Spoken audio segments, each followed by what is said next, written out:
Europe 1. 9h04 sur Europe 1, l'heure du journal de la culture. À la une de votre journal, Mathieu Charrier, Charlotte Gainsbourg qui publie un deuxième extrait de son nouvel album. Oui, extrait qui s'intitule Deadly Valentine et ça donne ça.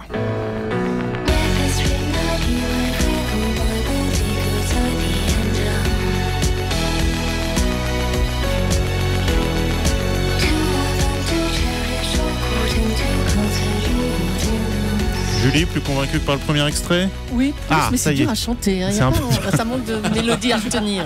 Deuxième extrait donc de l'album de Charlotte Gainsbourg qui s'appellera Rest et sortira le 17 novembre. Le rappeur Orelsan fait également son grand retour avec un nouveau clip. Oui, qui accompagne un nouveau titre, Basique, c'est le titre. Si t'es souvent seul avec tes problèmes, c'est parce que souvent le problème c'est toi. Simple, toutes les générations disent que celle d'après fait n'importe quoi. Cliché, basique, simple.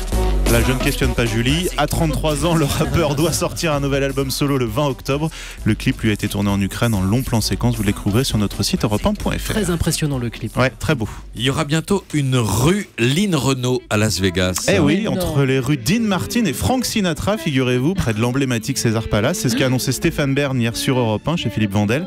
Lynn Renault devrait inaugurer cette rue aujourd'hui. Il faut dire qu'elle a une histoire particulière avec la ville. Elle y a passé une partie de sa jeunesse avant d'y retourner dans les années 60. Frank Sinatra avait alors dit d'elle « What a personality ». C'est chic.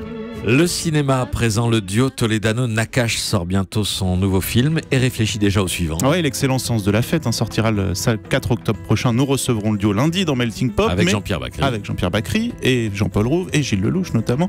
Mais lors d'une avant-première, les réalisateurs d'Intouchables ont révélé qu'ils travaillaient sur leur prochain film autour du thème de l'autisme et plus précisément sur la prise en charge des gens atteints et de leurs encadrants. Début ce soir du seul en scène de Caroline Loeb, Françoise Parsagan. C'est au théâtre du Petit Montparnasse. La comédienne, à qui l'on doit notamment la chanson C'est la Watt, incarne la romancière à partir des textes de ses interviews publiées chez Stock. Écrire, c'est comme marcher dans un pays inconnu et ravissant. Ravissant, mais parfois humiliant quand on n'arrive pas à écrire ce qu'on veut. Là, c'est la petite mort. On a honte de soi, on a honte de ce qu'on écrit, on est minable. C'est beau, Françoise Parsagan avec une mise en scène d'Alex Lutz, figurez-vous. C'est au théâtre Montparnasse à Paris. Il va falloir qu'elle fasse oublier Sylvie Testu qu'il incarnait d'une manière magistrale et avec une ressemblance physique étonnante. Ouais. Dans un téléfilm, effectivement. 2 sorties bande dessinée à noter aujourd'hui. Le premier homme, d'après l'œuvre d'Albert Camus. Jacques Ferrandez a adapté ce roman inachevé que Catherine Camus, fille du prix Nobel de littérature, a publié chez Gallimard et qui raconte Albert Camus partant notamment à la recherche de son père. Et puis deuxième BD, c'est Crépuscule de Jérémy Perraudot aux éditions 2024. L'histoire de 2 agents humains qui s'aventurent sur une planète lointaine à la recherche de scientifiques disparus. Et ils découvrent une terre où la nature a repris ses droits.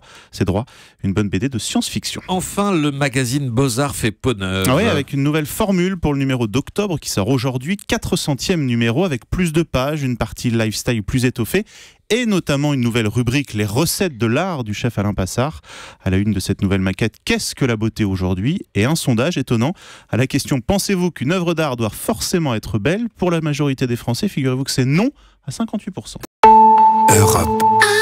Europe 1.